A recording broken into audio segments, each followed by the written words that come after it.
millionaire CEO, hadn't touched a woman in 15 years until the poor cleaning lady changed him. Before we begin, let us know in the comments which country you're watching from. And once the story ends, don't forget to rate it from 0 to 10. Enjoy the story. He hadn't touched a woman in 15 years until a poor cleaning lady drenched him in bleach water and handed him a dishcloth. Boston, midnight. A marble lobby, a quiet hum. Then the splash. A man in a $10 suit stands frozen, soaked from the knees down. She gasps, "I didn't see you. I thought the hall was empty." No apology, no yelling, just silence.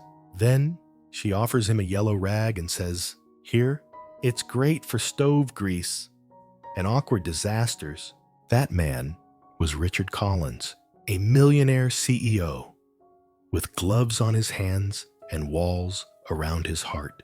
That woman was Khloe Park, a janitor with $12 in her bank account and a heart that wouldn't quit. What he didn't know is that this small, ridiculous moment would change his life forever.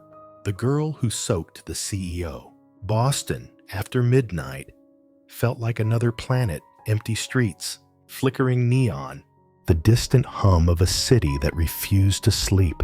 Inside vault dynamics. The marble lobby gleamed under soft gold lighting. The building was silent, the kind of silence that reminded you just how alone you really were. Khloe Park, 20-year-old, walked those halls pushing a squeaky cleaning cart. Her sneakers were worn, her hoodie had bleach stains, and her playlist of 90s R&B played softly from her back pocket. She hummed as she worked. Not because her life was easy, but because silence made her thoughts too loud. At exactly 12:03 a.m., she grabbed the bucket full, heavy, and in one swift motion, tossed the water toward the hallway floor, and then it happened. Splash. A startled voice. "Hey, what the hell?"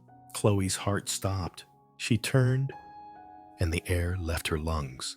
A tall man stood motionless, dripping from the knees down, jet black suit, pristine shoes ruined, and eyes that could slice glass. Her mouth opened, but all she could whisper was, "Oh my God."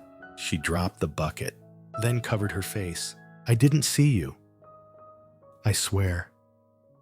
I thought the hallway was empty." The man didn't move, didn't even blink. Water pooled around his polished shoes like a crime scene.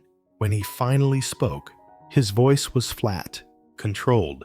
That was unnecessary. He said it like she was contagious. Chloe scrambled to the cart, grabbed a yellow microfiber cloth, her best one, and held it out to him like a peace offering. "This soaks up everything. I use it on my mom's stove. Just wipe it. Unless your suit is made of, like, unicorn wool." He didn't move. His eyes flicked from the rag to her, to the floor. Then without a word, he turned and walked away, his wet pant legs squishing softly with each step toward the elevator. Chloe stood there, frozen-soaked floor, tipped bucket, rag in hand, shame clawing up her spine. "You're not going to take the cloth," she called after him, trying to salvage her dignity. "It's from the dry and hug line. You're seriously missing out." The elevator doors closed. She was alone. An hour later, in the empty cafeteria, she stared at a cup of iced tea, even though the AC made the room feel like a freezer. Two admin workers whispered nearby, "Did you hear someone threw water on the guy from the executive floor? He was soaked. Looked like he was about to buy the planet and fire you just for existing." That happened to Mr. Collins, right? "You mean the CEO gloves guy?" Chloe's hands tightened around the cup. "Mr. who?" "Richard Collins," one of them said. "Just got back today. Never shakes hands. Cold as death. Always wears gloves. Gloves. Tall. Fancy suit. Never touched public transit." Her breath caught. Oh no, Roslyn, the cafeteria cook, came up behind her and smirked. "Welcome to Vault, sweetheart. At least you made a memorable entrance." On the 38th floor, in a silent office where time didn't move, Richard Collins sat in a dim room, carefully blotting the hem of his pants with disposable towels. His gloves, soaked, were already in the trash. He didn't speak when his assistant knocked. "Do you need another suit, sir?"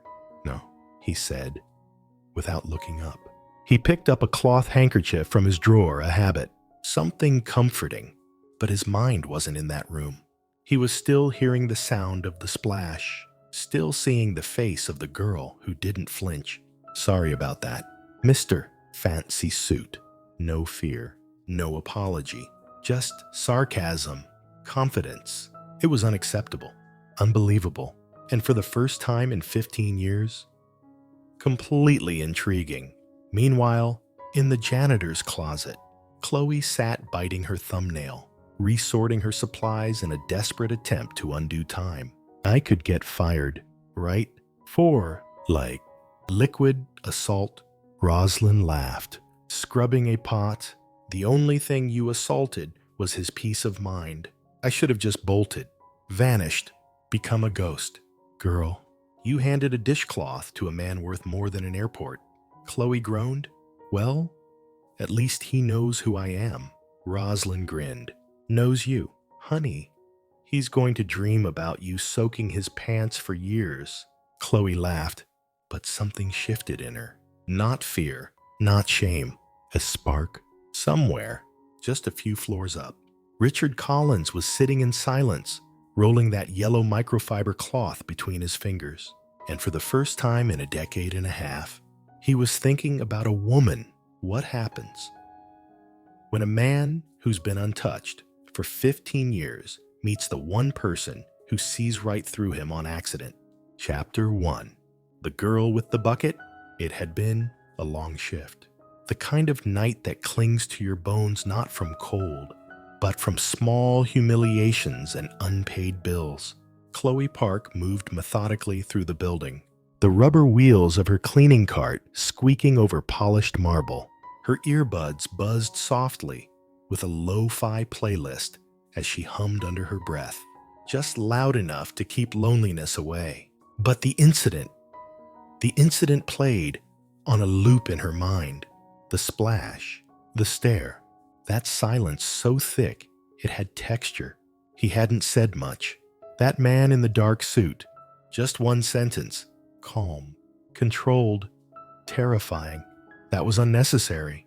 Khloe had spent the rest of her shift wondering if that was code for, "You're fired tomorrow at 9 a.m. sharp." When she got home that morning, a cramped third-floor walk-up with cracked windows and secondhand furniture, she told herself it didn't matter. She'd survived worse. A burnt-down apartment, a lawsuit from an old client she'd trusted too much, a diagnosis for her little sister that rerouted her entire life. This was just bleach water. Still, she couldn't shake the image of him. The way he looked at her, like she was a virus, or maybe like she was a mystery. 3 nights later, she saw him again. It was past midnight. The building was quiet. Khloe was mopping the conference room, humming an old Whitney Houston song. And then, through the reflection in the glass wall, she saw him. Richard Collins. He walked past slowly, his posture straight, his suit flawless, his gloves light gray. This time, were pulled snug over his hands. He didn't look at her. She didn't expect him to, but something about his silence felt different. He wasn't ignoring her. He was observing. Khloe bent over her mop and muttered, "Great. He probably installed spy cams just for me." She didn't notice that he paused halfway down the hall and smiled the tiniest, most confused smile before continuing on. Later that week, while wiping down the front desk after hours, Khloe found a folded piece of printer paper stuck under the corner of the keyboard. At first, she thought it was a doodle. Then she recognized her own handwriting. She had scribbled something a few days ago, a note on how to adjust the placement of lobby signage so that guests stopped getting lost. She'd left it there and forgotten. Now, someone had written a reply underneath. Interesting. Implementing this next week. Good eyes. RC. Khloe blinked. RC. No way. She turned, looked up at the security camera, then waved half sarcastically. If you're watching, Mr. Fancy Suit, you owe me coffee. She tossed the paper back on the desk and pushed her cart toward the elevators, humming a little louder now. In his office, high above the city, Richard Collins closed the building's digital floor feed. He had seen her wave. He didn't laugh, but something tugged at the corner of his mouth, a half-formed smile, unused and unsure. He leaned back in his chair, removed his gloves, and stared at the yellow microfiber cloth still folded in his desk drawer. The one she'd handed him, the one he never used, the one he couldn't throw away. He thought about her voice, how she said, dry and hug line, like it was some kind of joke only the brave could make. He didn't know her, but he wanted to. God help him. He really wanted to. Downstairs, Khloe leaned against the mop handle and whispered to no one. He probably doesn't even remember my name, but she was wrong. He remembered. He remembered everything. Chapter 2. Curiosity in Gloves. Richard Collins hadn't slept well in years. Not truly.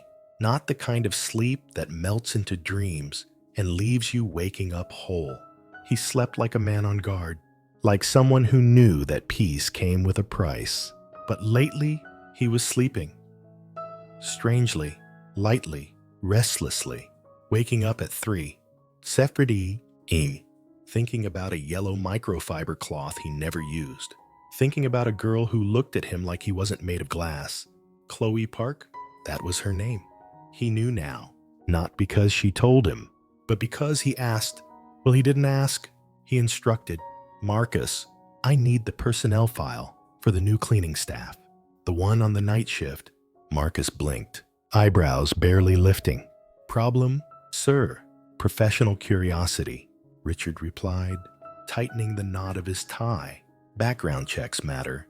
He didn't mention the laugh he overheard from the corridor, or the makeshift catwalk performance she'd put on for herself, using cleaning rags as haute couture, or how she'd twirled, nearly tripped over her cart, then whispered at her reflection, stylist of mops. Mom would be proud. Richard had stood in the shadows and watched, not like a man spying, like a man remembering how to breathe. The file surprised him. Khloe Park, 28, born in San Francisco, graduated from the California Academy of the Arts, fashion design, honors, published in LA, worked for 2 rising brands, then fell off the map. The next page explained why. Debt, lawsuits, a withdrawn collection, and then nothing, no jobs, no press, just a janitorial badge, from runway shows to industrial bleach. And yet, she still dances, Richard murmured. He placed the folder in the drawer, but her story wouldn't stay there. Khloe, meanwhile, had no idea she was being studied like a puzzle no one had finished. She was back on the executive floor, mopping the hallway. Her reflection doubled in the glossy tiles. That same man passed by, gloves, tailored coat, expression unreadable. She smiled politely. The way you smile at someone you've soaked in bleach and want to stay employed. He didn't speak, but he hesitated. Noticed the music playing from her phone. Old jazz, not the mainstream kind. Something smoky and sad and alive. His eyes flicked to hers, then away. Khloe watched him disappear into the elevator and whispered, does he ever blink? Or does he just recharge in a docking station somewhere? Rosalind snorted behind her, carrying a tray of coffees. 5 years, and I've never seen him touch anything without gloves, she said. Some say he's a germaphobe. Others think he just doesn't like humans.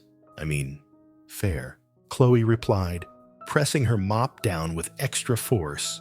People are messy, but gloves, even on phone calls. What's he afraid of catching empathy? Rosalind grinned. He's always been like that. Cold, distant. No one really knows him, but no one dares to ask either. Khloe let that settle, and then she said something she didn't mean to say out loud. He's interesting. Rosalind raised an eyebrow. Khloe blinked. I meant weird. He's weird, but it was already too late.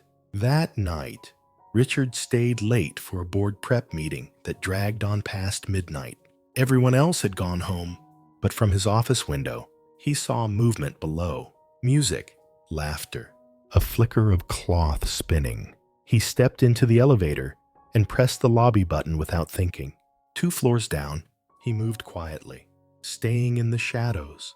And there she was, Khloe Park, in a patch of open space, dressed in cleaning gear, but wearing 3 microfiber cloths as if they were runway pieces. One tied like a sash, another as a dramatic sleeve, one draped like a cape. She walked like a model, posed, turned, spoke in a fake French accent. And here we have the bleach-resistant bodice, functional, flattering, fierce. She twirled, tripped, laughed at herself, then stopped, looked at her reflection in the lobby window, and whispered, "Stylist of mops. Mom would be proud." Richard didn't move, didn't breathe. There was something devastating about it, something beautiful. A woman who lost everything and still created joy out of rags. She began folding the cloths again, calm, careful, like the moment had never happened. But Richard had seen it, and he knew then. This girl with the bucket was unlike anyone he had ever met. And for the first time in 15 years, he wanted to know more. Chapter 3. Sticky Notes and Secrets. Khloe Park had a habit she hadn't told anyone about. She carried a stack of sticky notes in her bag, always. Pink, yellow, green, blue, back when she was designing full-time. They were her creative lifeline, marking fabric samples, sketching on the go, jotting ideas before they slipped away like dreams at sunrise. Now, she used them for simpler things, grocery reminders, encouragements to herself. Once, she'd written on a blue one, "You're still standing." That counts. She stuck it on her bathroom mirror. She never took it down. It was a Tuesday night. When she found the folder, she was cleaning the executive conference room, the one with the ridiculous glass table and chairs that probably cost more than her yearly rent. As she wiped down the chairs, something caught her eye. A brown folder, wedged beneath one of the chrome legs. She bent down, pulled it out. Project Aurora, confidential restricted access. Khloe froze. Her instinct? Don't touch it. Leave it. Pretend she didn't see anything. But then curiosity tapped on her shoulder like it always did.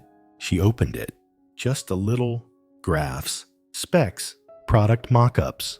It was clearly a prototype for a wearable health device. Smart tech, something sleek, expensive looking.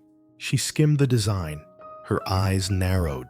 The material, too soft it would fray. The button layout, too close together. People with larger fingers would hate it.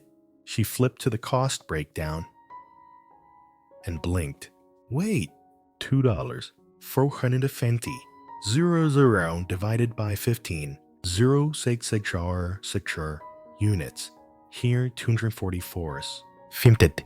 That wasn't right. Khloe shook her head and did the math again on her phone. 163 eyes. 33. Someone had multiplied when they should have divided. She stared at the number, then down at her fingers. They were trembling.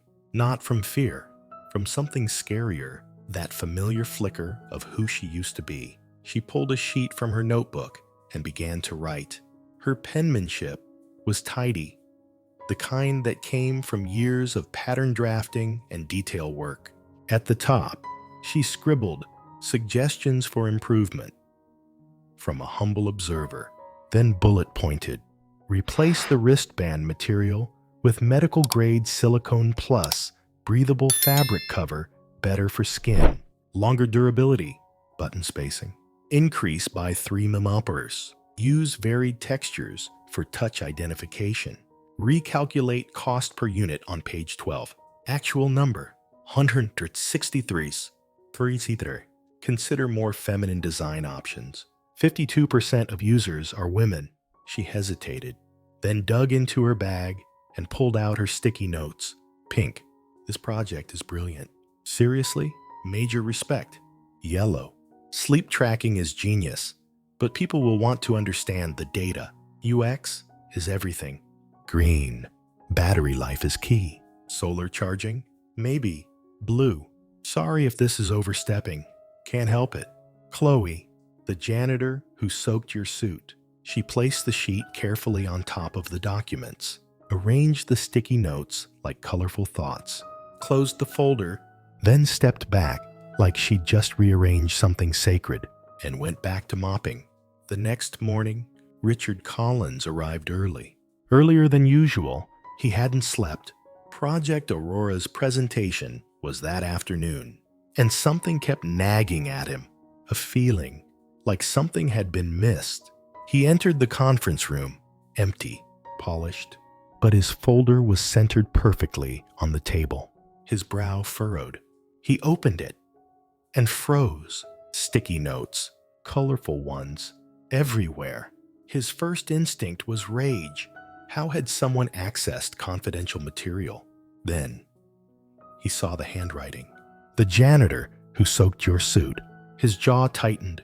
How dare she? He scanned the notes, fully prepared to call security. And then he paused. The production cost, correction. Spot on. His own team had missed it. He checked it 3 times. The material note, insightful. Ergonomics. Exactly, right? His fingers brushed the blue sticky note with the smiley face. Can't help it. He sat down, holding the sheet of her suggestions. She wasn't just guessing. She knew. 30 minutes later, Khloe was summoned. She didn't know why. Marcus was polite, but vague. Mr. Collins would like a word. Her stomach twisted. Maybe this was it? Maybe she had crossed a line. The elevator ride felt like a funeral march. The door opened. He was waiting, seated at the head of the table, her folder spread out like evidence in a trial. Have a seat, he said. She sat, stiff, on the edge of the chair. I imagine you know why you're here. The folder? She said quietly. I'm sorry. I wasn't trying to pry. I just wanted to return it. I didn't mean to. You read confidential documents, he said, voice low, unreadable. Yes, and I know that's not okay, she blurted. But I didn't take pictures. I didn't tell anyone. My brain wouldn't shut off. I used to be a designer. Before everything. His eyes flicked up. You were a designer. I was. A beat of silence. Then he held up her notes. Your production correction is accurate, and your design insights valuable. She blinked. Wait, really? He leaned back, studied her. You're not fired, Miss Park. Her shoulders dropped. You're... What? She whispered. I'd like to propose something, he said. And in that moment, under the harsh fluorescent lights of a conference room, she never imagined stepping foot. And everything began to change. Chapter 4. The Unlikely Consultant. Khloe didn't remember breathing after he said it. I'd like to propose something. The words lingered in the air like smoke. She stared at Richard Collins, the gloves, the glassy eyes, the stillness of someone who didn't move unless it was planned. There was something different about his voice this time. Not cold, not commanding, just curious, an experiment. He clarified. Unorthodox, temporary. Is this the kind where I wear wires and pretend to be someone's long-lost cousin? She asked nervously, her sarcasm rising like a shield. Richard blinked, caught off guard. No, nothing like that. She folded her hands in her lap. Then say it plain. He studied her, the straight spine, the wary gaze, the way she didn't flinch when looking him directly in the eyes. At Vault Dynamics, we have a problem. Morale is low. Creativity is stagnant. Communication between teams is dysfunctional. Khloe raised an eyebrow. Welcome to corporate America. I believe, Richard continued, that someone like you, someone outside the system, might see what we're missing. Khloe tilted her head. You want me to be like a janitor spy, not a spy. A mirror, he said. I want you to interact naturally, talk to people, observe dynamics, report back with unfiltered honesty. Khloe blinked slowly. You want to pay me to talk, to observe and reflect like a human diagnostic tool. She couldn't help it. She laughed. Unspoken ahon. Sabita si, the woe be she. A people whisperer. Richard didn't laugh, but the corner of his mouth twitched. Something like that. Silence stretched between them. Khloe watched him closely. He was serious, completely serious, but she had questions. So, what would my title be? Official corporate therapist. I was thinking, temporary interpersonal relations consultant. She stared at him. That is the most aggressively boring title I've ever heard. He said nothing. She leaned back, crossing her arms. Okay, I have conditions. That got his attention. Conditions, he repeated, as if the word had never been spoken to him before. Yup, she nodded. If you want me to talk to people and sit in meetings with the kind of folks who usually ignore my existence, I want 3 things. He waited. 1, a raise, nothing wild. Just enough to afford actual coffee beans instead of instant. Noted. 2, an actual coffee machine on the janitor level. The one downstairs should be in a museum of suffering. Richard scribbled something in a notebook. Fine. And 3, she hesitated, then smiled. The right to wear Crocs. Richard blinked. Crocs? They're comfortable. And after 8 hours on my feet, my toes deserve love. That is negotiable. Khloe leaned forward and extended her hand across the table. So, do we have a deal? Richard stared at her hand, uncovered, real, and for a moment, he hesitated. Then, slowly, deliberately, he removed his glove. His hand met hers, warm skin against warm skin. A tiny, electric moment. We have a deal, he said. The next morning, Khloe arrived early. Her name hadn't changed on the badge, but something had shifted. She wasn't just cleaning anymore. She was listening. She chatted with security guards about their night shifts, made small talk with marketing interns in the elevator, asked HR staff about their break room snacks. And when she talked, people answered, because with Khloe, nothing ever felt like small talk. It felt like someone seeing you, really seeing. By the end of the week, the entire lobby staff had adopted a plant and given it a name. You have to talk to them, she said to Sandra at reception. They get lonely. Talk to plants. Of course, they're like quiet coworkers, good listeners, terrible gossipers. People laughed, but they kept talking to the plants, and something began to bloom. Upstairs, Richard Collins reviewed a memo from his legal team, but found himself reading the same paragraph 4 times. He could hear laughter, actual laughter coming from the floors below. He rose from his desk, walked the halls, and what he saw made him pause. People talking, not just rushing, not just emailing, talking. And there, at the center of it all, was Khloe Park in pink Crocs, holding 2 cups of coffee, asking the IT guy about the origami dragon on his desk. By Friday, someone posted a video in the company WhatsApp group. Khloe and Carlos, one of the night guards, dancing salsa in the lobby. Someone had added cheesy 80s music in the background. It went viral inside the company first, then outside. Vault Dynamics, where work feels like life again. Richard watched the video alone in his office, and something strange happened. He laughed, really laughed, the kind that makes your ribs ache a little. Later that day, He called her in. Miss Park. She appeared in the doorway, a little nervous. Sir? He cleared his throat. I wanted to say, well done. On what exactly? Dancing during work hours. That's grounds for a formal warning. I think, he almost smiled. No. For doing what no consultant has managed in 2 years. Making people feel like this place matters again. Khloe tilted her head. It's not that hard, she said softly. You just treat people like people. He looked at her for a long time, and for the first time in years, he didn't feel like the smartest person in the room. He felt like the one with the most to learn. Chapter 5. The elevator that changed everything. It was supposed to be a normal ride, just an elevator, just 30 seconds. But fate doesn't need hours to rewrite a life, only one sealed box, suspended between floors and time. Khloe had just finished her rounds, a bucket in one hand and a half-finished cup of iced tea in the other. She'd forgotten her sweater again. Vault Dynamics hallways were freezing. She pressed the elevator button with her elbow and leaned back, humming softly. When the doors opened, she nearly dropped her cup. Richard Collins, alone, standing inside like a statue brought to life. Gray gloves on, jaw tight, eyes unreadable. Khloe hesitated.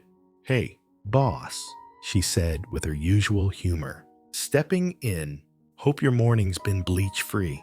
He nodded stiffly. So far, the doors slid shut. She pressed ground. And then, just as the metal hummed into motion, a sudden jolt. The elevator shuddered, then stopped dead between the 5th and 6th floors. Lights flickered. Then emergency mode kicked in. Soft red glow. Total stillness. Khloe stared at the buttons. Press door open. Nothing.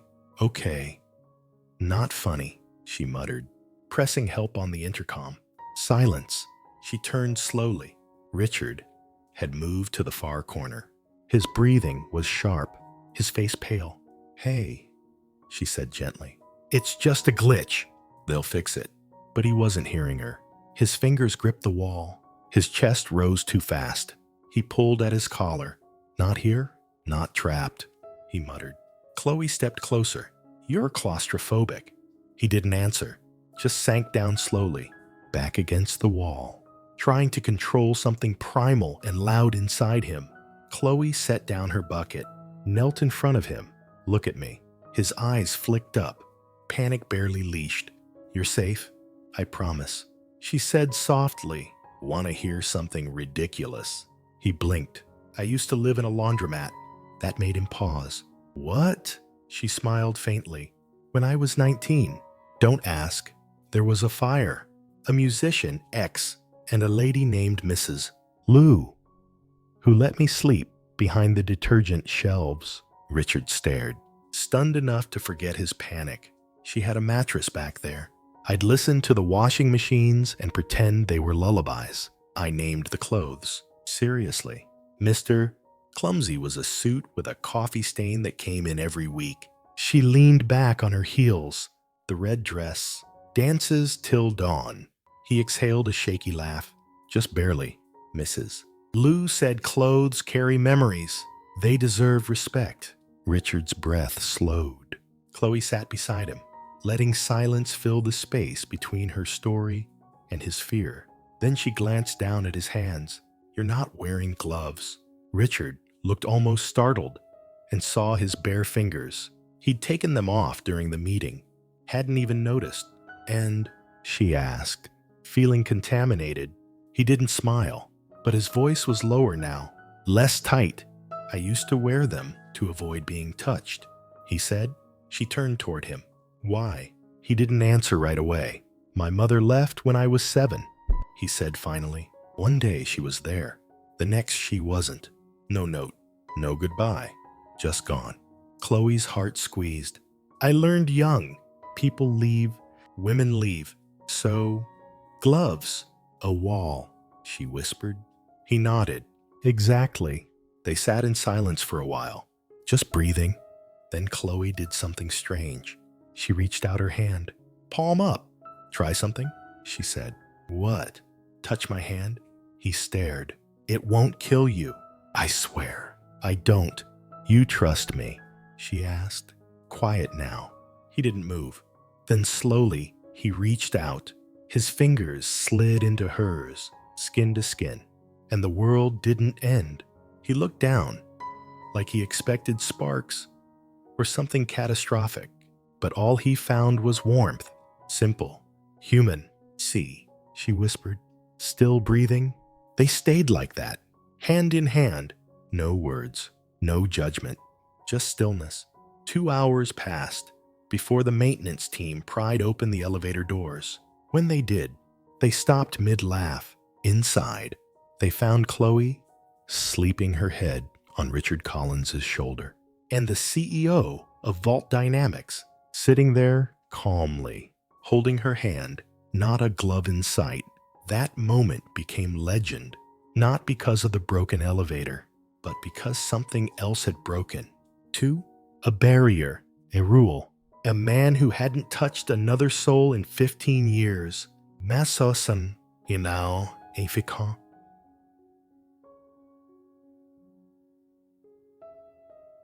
Had let himself be touched, and neither of them would ever be the same again. Chapter 6. The Man Without Gloves. It started with whispers, not scandalous ones, curious ones. On Monday morning, when Richard Collins walked through the Vault Dynamics lobby, he wasn't wearing gloves, not leather, not fabric, not even the thin, gray designer pair that matched every one of his suits. Just hands, bar, human, alive. Marcus, his assistant of 8 years, nearly spilled his coffee. Good morning, Marcus, Richard said, voice calm. Good morning, sir, Marcus replied, staring like he'd seen a ghost. Richard didn't stop, but inside, he was panicking, not about germs, not about touch, about what came after the gloves. Because once you take them off, once you let someone in, you can't pretend anymore. On the executive floor, the reactions were subtle, but telling. Sandra at reception blinked twice when he stopped to ask, "How's your son doing?" "He had the flu last week." "Right," she nodded, mouth open. "Better. Thank you for asking." He moved on.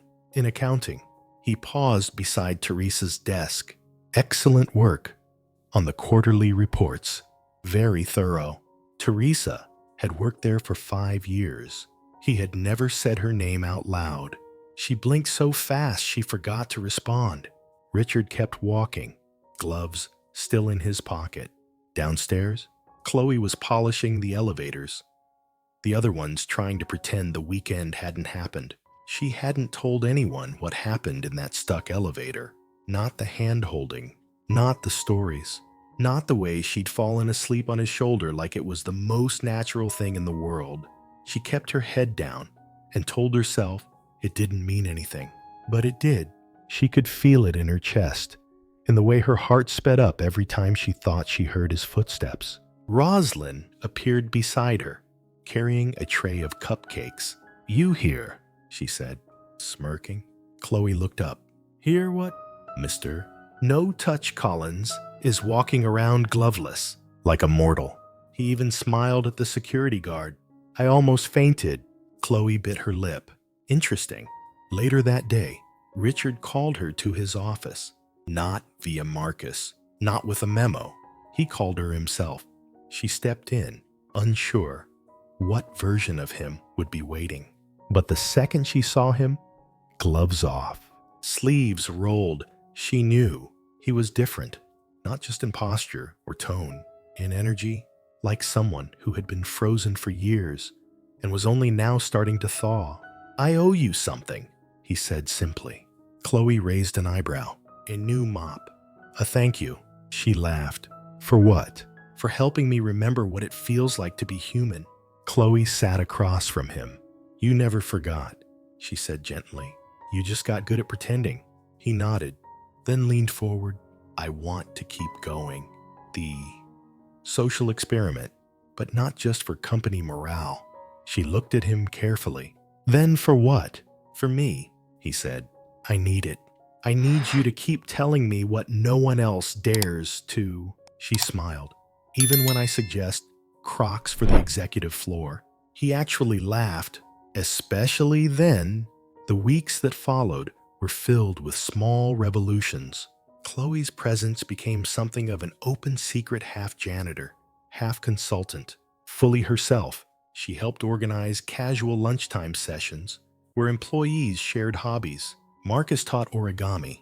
The receptionist showed off her terrarium plants. Carlos, the security guard, gave salsa lessons every other Thursday. Laughter returned. So did ideas. Departments that barely spoke began collaborating.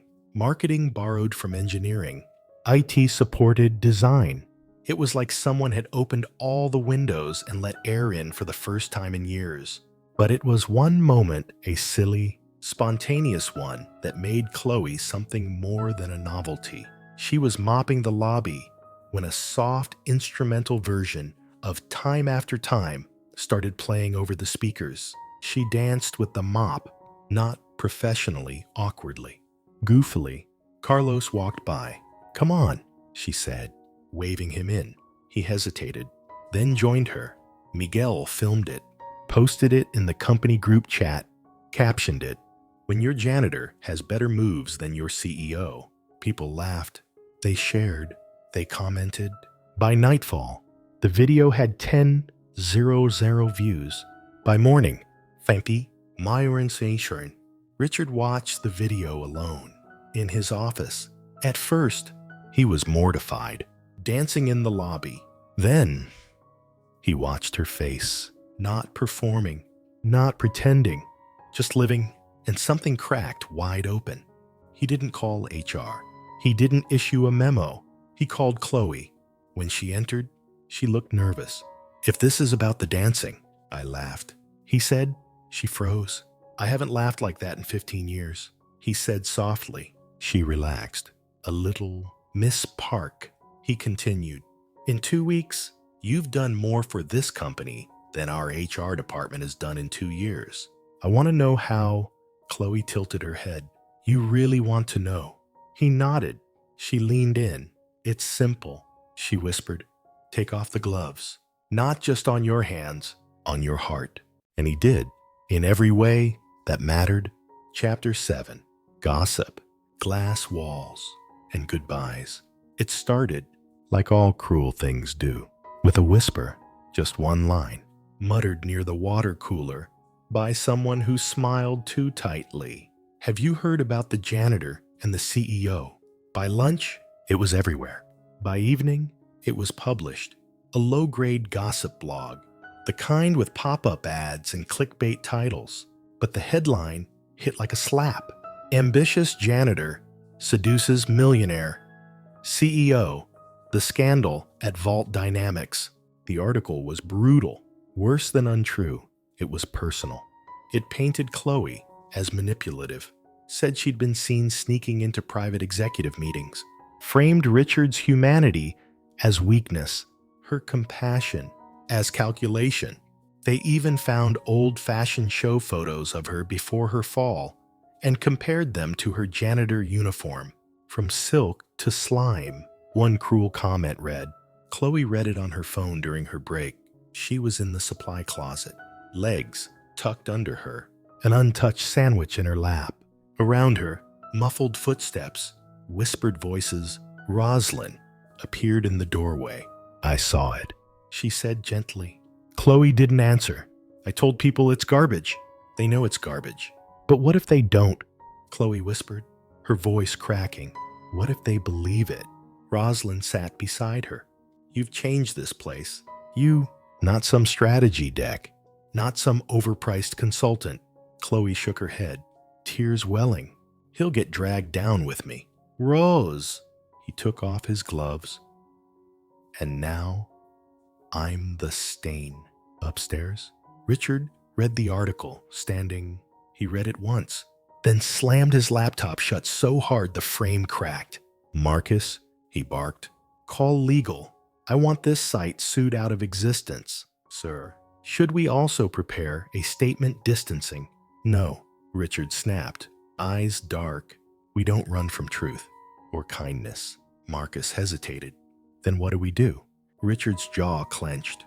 We find her, we tell her she's not alone. But Khloe was already gone. She left her ID badge on her locker, folded her uniform with care, even wiped down her cart one last time. The note she left was short. Thank you for everything, but I don't belong here. P. Richard found her in the janitor's closet. Not her, just the echo of her. The room smelled like lemon polish and worn-out dreams. He saw her cart, her sticky notes on the inside of the door, the folded cloths she always kept extra neat. And then the box, a plain shoebox, tucked on a shelf behind the gloves and brushes. Inside, letters, dozens of them, addressed to herself.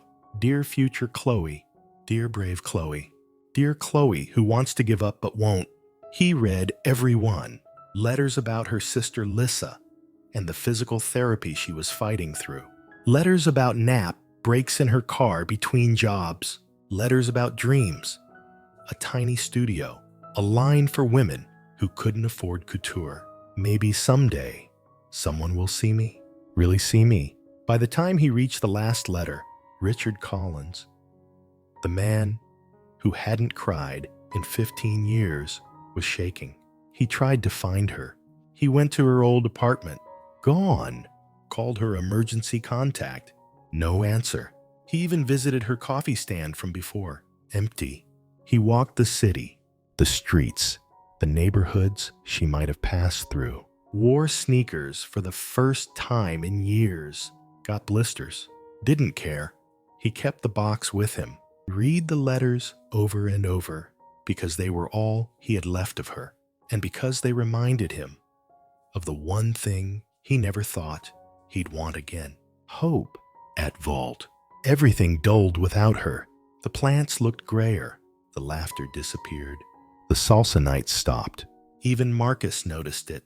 It's like someone dimmed the lights. Sir, she was the light, Richard whispered. One night, 3 days after she left, he returned to the janitor closet. He just needed to feel near her again. And taped to the inside of the supply cabinet, behind the broomstick and bleach, a sticky note, blue, faded from time. It read, if you're ever lost, take off your gloves and follow the kindness. Richard touched it like a relic. And for the first time since she'd gone, he smiled, a real one, because he finally knew what he had to do. Chapter 8, Cups of Courage. 3 days. That's how long it had been since Richard Collins last saw Khloe Park. And in those 3 days, the world had gone quiet. The office still ran, but no one laughed during breaks. No impromptu dancing. No pink Crocs sliding down the marble hallway. Even the plants in the lobby began to wilt. But Richard, he wilted, too. He sat at his desk, with her letters tucked in his drawer, rereading them between strategy calls and hollow meetings. Maybe someday someone will see me, really see me. He had seen her, and he'd let her walk away. But he wasn't going to lose her, not this time. It started with a shoebox full of hope, and it led him to a folding table on a quiet street in Cambridge. That's where he saw it. Not a shop, not a cafe, just a sidewalk coffee stand. A hand-painted board leaned against the table. Cups of Courage, hand-drawn coffee, art and kindness, served daily. He didn't even have to see her face. He knew. Khloe stood behind the stand, humming softly, her apron stained with cinnamon and ink.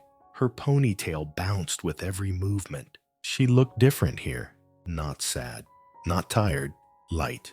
Richard froze a few feet away, watching her draw a tiny bird onto a paper cup for a stranger. She laughed at something they said, eyes crinkling with the same spark that had once set fire to his frozen life. He took a breath, stepped forward.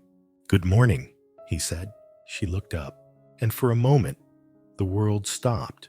Khloe blinked, stunned. Richard? He nodded. Mind if I get a cup? She hesitated, nodded slowly. What kind?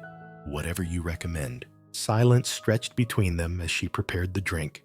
He watched her hands, the same ones that once held his in the dark. She handed him a cup. Lips pressed together, drawn on it.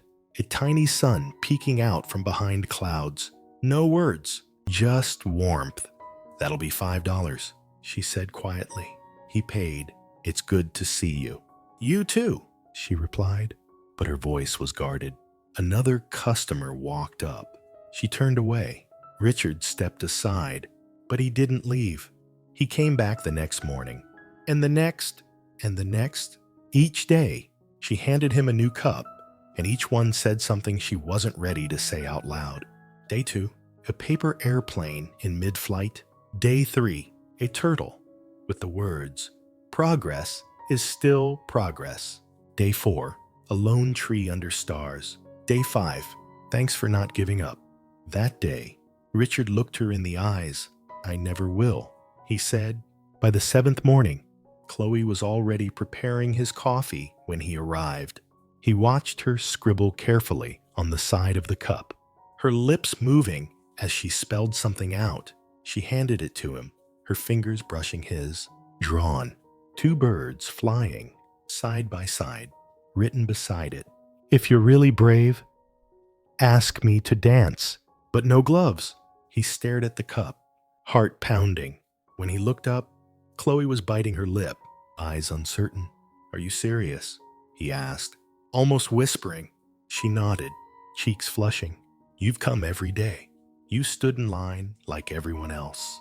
You waited, even when I avoided you. I guess I just want to know if this is real. He stepped closer.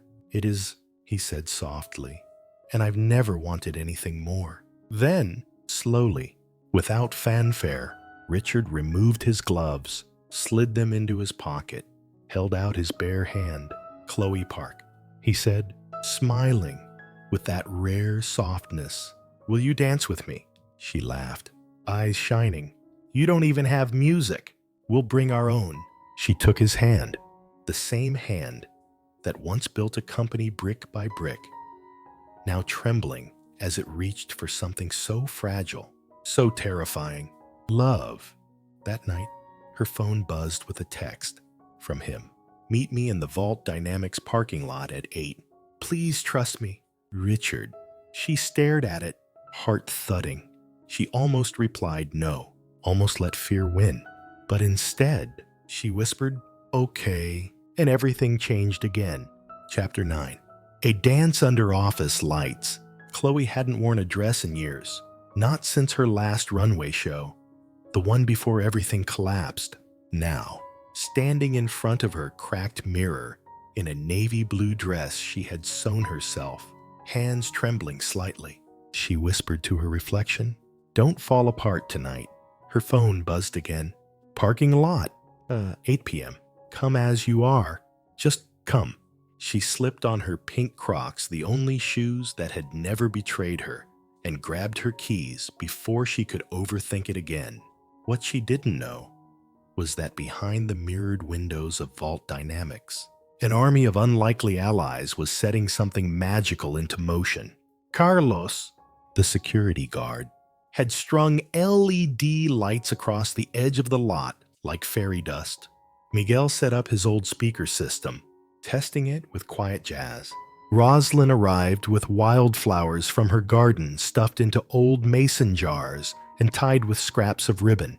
Sandra, from reception, brought flameless candles. Marcus, he printed out laminated signs that said, reserved for something beautiful.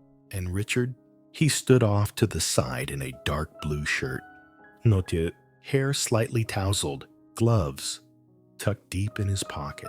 He looked like a man who'd finally stopped pretending. At exactly 8:00 p.m., Khloe stepped into the lot and froze. The space had transformed. What was once cracked pavement and loading docks now glowed with soft lights, slow music, and wildflowers that didn't try to be perfect. Her hands went to her mouth. Oh my God. Richard stepped forward. Hi, he said simply. She looked around. Did you do all this? I had help. She stepped closer, her eyes shining. You really wore that shirt. You really wore those Crocs. They both smiled. He extended his hand. Dance with me. Khloe hesitated, then reached out, gently lacing her fingers with his. No gloves, she whispered. No more gloves, he promised. They moved awkwardly at first. Richard's steps were stiff, overthought. Khloe tripped on his foot. He stepped on hers. Ouch, she laughed. You're terrible. I haven't danced since college. Well, she said, placing her hand on his chest. You've clearly forgotten how. Teach me. She leaned close. First rule of dancing. Stop thinking. I don't know how to do that. Then think about me, she whispered. Only me. His shoulders relaxed, his grip loosened, and slowly, step by step, the rhythm returned. Not perfect, but real. So real. They danced to 3 songs, then 4. Then they weren't counting anymore. When the music finally faded into silence, they were standing still, forehead to forehead, breath mingling in the cool night air. Khloe, he murmured, there's something I need to say. She looked up. I'm in love with you. She didn't blink, didn't flinch, just whispered back, I'm in love with you. 2. They kissed under office lights. No red carpet, no cameras, just mason jars filled with flowers, employees peeking from windows, and a CEO who finally let himself be known, not by power, but by presence. As they swayed in silence, Khloe looked around and laughed softly. What's funny? Richard asked. I was thinking, she said, eyes gleaming. This is the most beautiful parking lot I've ever seen.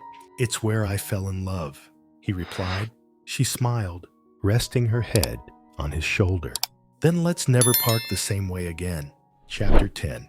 The proposal. In the hemline, rain tapped gently on the studio windows as Khloe finished stitching the final seam. The dress on her mannequin was soft ivory satin, with tiny lace details at the sleeves. The skirt flared gently at the waist, and the bodice shimmered under the warm glow of her overhead lamp. It wasn't for a client. It wasn't even for sale. It was for a woman she hadn't met yet. Or maybe she had. Khloe stared at the hemline, biting her lip. Something was missing. She didn't know what. Only that she couldn't call it complete yet. The days since the dance in the Vault Dynamics parking lot had passed like a soft, golden blur. Richard had changed, not loudly, but noticeably. He came to her studio every weekend, sometimes with pastries, sometimes with flowers, always with his gloves off. Sometimes he just sat and watched her work, asking questions about fabrics, like a student who never got to take art classes. Once, he said, you turned cleaning cloths into couture. You turned a building into a home. I want to know how. She'd smiled at him, a little broken, a little in awe, but she hadn't said, I love you again. Not since the night of the dance. Not yet. Because Khloe Park still had one foot out the door of her old life, still afraid that at any moment, reality would knock and say, you don't belong here. Then one Tuesday afternoon, he walked into her studio with a large, awkwardly wrapped box. He was flushed, nervous. Hi, he said, setting it gently on her cutting table. What's this? An order, of sorts? She narrowed her eyes. Richard Collins did not order anything himself. He nodded toward the box. Please open it. Khloe carefully undid the twine, peeled away brown paper, and gasped. Inside was a wedding dress, hand-stitched, not perfect but deeply, beautifully human. The lace was uneven in places. One sleeve was just a bit tighter than the other. The hem rippled slightly at the bottom, but the love in every seam, unmistakable. Did you? She asked, eyes wide. I had help from the Vault design team, Richard said quickly. And Rosalind, and YouTube? Khloe blinked, speechless. I wanted to make something for someone who changed my life, someone who taught me to sow joy out of brokenness. She touched the skirt, felt the rough stitches and careful hands behind them. This is the most ridiculous, lopsided, perfect thing I've ever seen. He chuckled. Wait, there's more. She looked up. There's something inside, he said. The hemline. Khloe knelt, running her fingers along the inner lining. Something small, folded, was sewn inside. She tugged gently. The stitches came free, and a small envelope slipped out. She opened it. Inside was a note, handwritten in Richard's slightly crooked scrawl. Khloe Park, will you marry me? I promise to always take off my gloves. I promise to laugh, even when I trip. I promise to love you, not perfectly, but honestly, for the rest of my life. At the bottom, Richard Collins. Khloe looked up, heart thudding, tears threatening to fall. Richard knelt in front of her now, holding a small velvet box. Inside, a simple, elegant ring. I know I'm not smooth, he said, and I definitely know I'm not a designer. She laughed, teary. But I've never been more sure of anything in my life. He held the ring steady. Will you say yes?